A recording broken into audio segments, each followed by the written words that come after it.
to your favor. What did you feel like on the ice?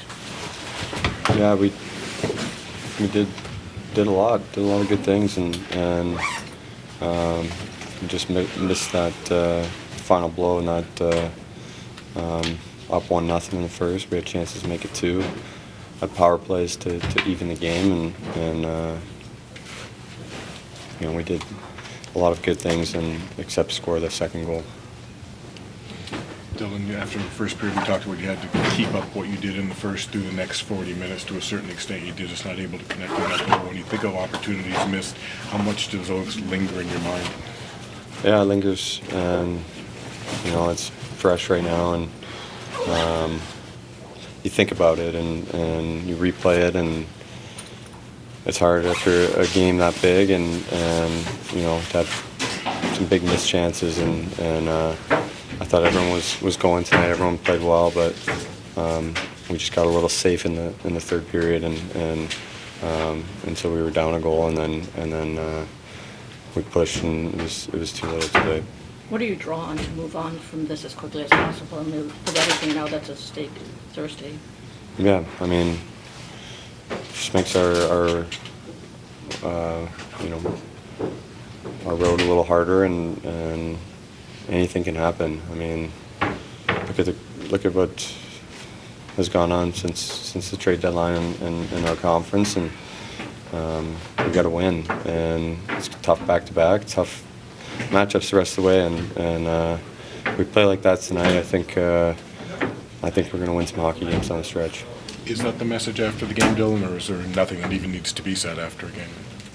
I mean, you look around the room, and there's a lot of guys that are, pretty took this one pretty hard. It's about regrouping, moving on, doing what you need to do to be ready to go our next game in Florida. Thanks, Larkin. Couldn't have asked for a better start in the first period, and then they just couldn't get that second goal here tonight. Just a case of opportunities missed, or how do you see it? Yeah, I thought,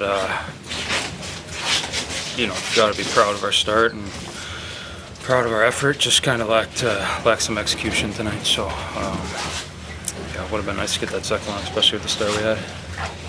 How much does it, display on your mind with certain opportunities don't get executed throughout the course of the game like this? Yeah, I mean, that's hockey, right? I mean, some games are like that, right? Where you control the play, dominated the first 20 minutes, and obviously we're still in a good spot with a 1-goal lead, but it would have been nice to get that second one. Patrick, how do you move on from this one as fast as possible? What do you draw on to not let it? Yeah, it is what it is, right? I mean, I got no choice now, so obviously we're in a situation that was a huge game for us, and didn't capitalize. So probably have to run the table and take it one at a time. Can you talk about Talbot's game the last 2 games? He's really stepped up and seemed to steal a couple for you guys on this stretch, and just his play tonight too. Yeah, he's been solid for us. He's been great for us. A lot of big saves. Obviously, I think last couple of games throughout the year, maybe we lacked some scoring and some offense, and he's been great for us. So he did his job. Given how well you guys started and everything you did out there, how tough it is to not get a better outcome? Very frustrating. We know we had to treat it like a Game 7 tonight, and I thought handled it very well. Came out with great intensity, played really good hockey, and then I think in the end it's just really simple mistakes that end up in the back of the net, and you don't really have an answer of what happened out there, because you kind of played really good hockey, I think, for 45-50 minutes here. A lot of the guys in here looked pretty disconsolate afterwards. How do you move on as quickly as possible, given you can still give yourself a chance Thursday? Yeah, obviously I think it can sit for tonight. It should hurt, but other than that, I think once we get to Florida tomorrow, it should be out of our heads already. Playing good opponents back to back, and hopefully make up some ground. But two games in 2 nights, and hopefully get 4 points out of it, and kind of look at the picture then. Well, in a lot of ways, you couldn't have played a better game here tonight. When you know you play a game that well and still get this kind of result, what lingers in your mind? Yeah, it's just frustrating that you can't get it done. Obviously, I think we have to be honest with ourselves. I think if there's one thing, we gotta manage the game a little bit better. If we have the lead in the end, I think we kind of stopped playing and kind of sat back a little bit and were hesitant. Didn't really want to make mistakes and kind of play it safe, and that's when we kind of got on our heels, and I think the momentum kind of shifted in that aspect. Other than that, I think we just got to learn to play forward, play aggressive, and don't be afraid to make mistakes. With 36 shots and only able to get 1 goal tonight, is that a case of opportunities missed on your part, or do you give Montreal some credit at the other end? How do you see that? No, I thought we did a better job than he did tonight. I thought he was scrambling a little bit. He was looking for the puck a lot, and yeah, we just got to get it behind the goal line. I think with the amount of quality chances we had, we got to find ways to score goals. Todd, when even the coaches look back at tonight's game, where do you start? At the beginning. Great start, great first period. You'd like to be up more than 1-0 going in. There's certainly concern about that. Gives the other team a chance to regroup and get themselves in a game.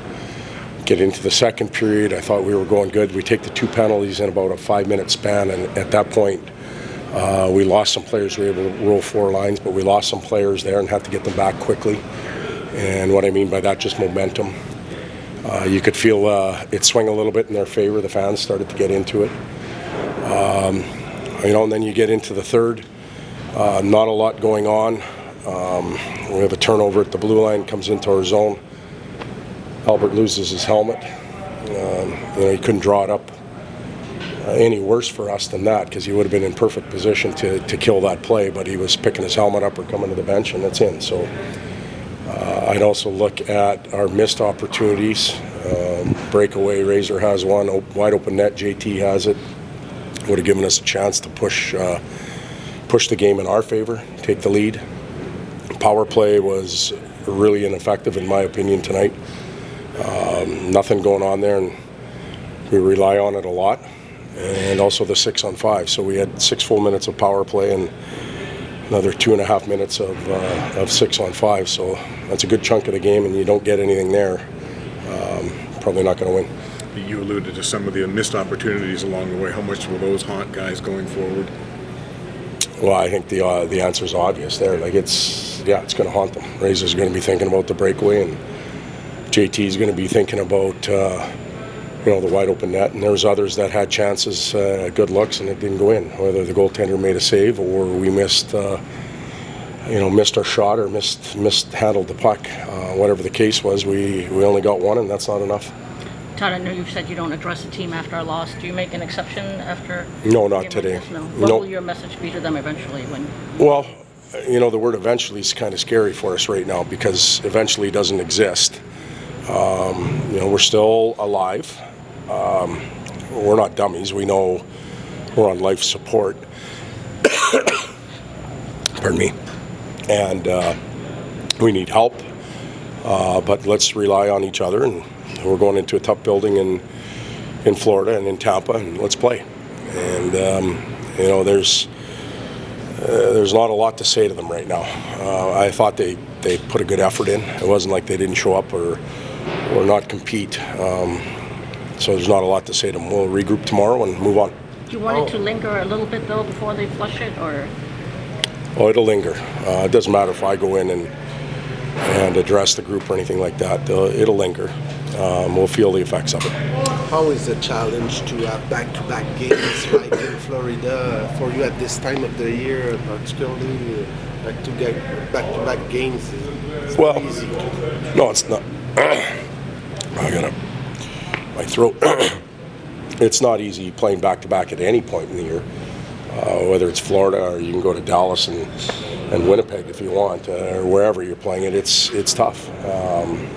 But it's not just the Detroit Red Wings doing it. Florida's played back-to-back 5 times in the last month, I think. So when you have events in the middle of the season like the Four Nations, you've got to expect to jam a whole bunch of games in so you can get to that real season, and that's how it is.